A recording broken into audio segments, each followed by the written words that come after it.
Magandang araw mga ka-builders, and for today pag-usapan natin ang tiles na nababagay sa inyong bahay.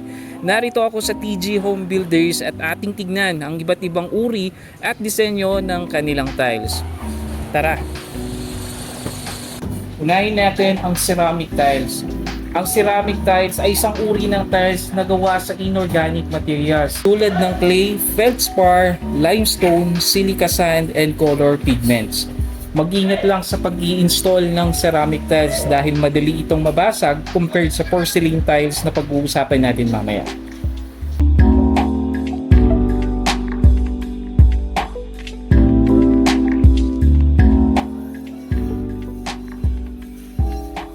Ang ceramic tiles ay kadalasang mas magaan compared sa porcelain tiles.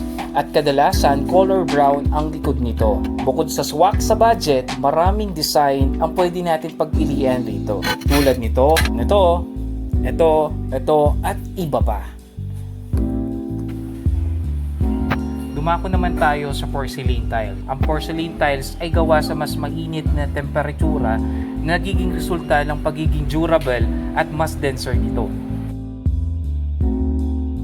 Medyo pricey ang porcelain tiles compared sa ceramic tiles dahil sa katangian at proseso ng paggawa nito.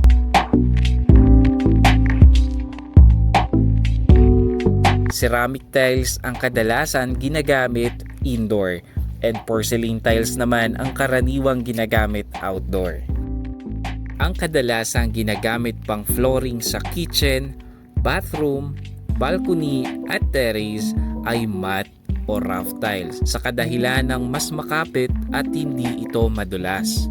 Gloss tiles naman ang karaniwang ginagamit sa office, sa sala at sa kwarto dahil mas madali itong linisin.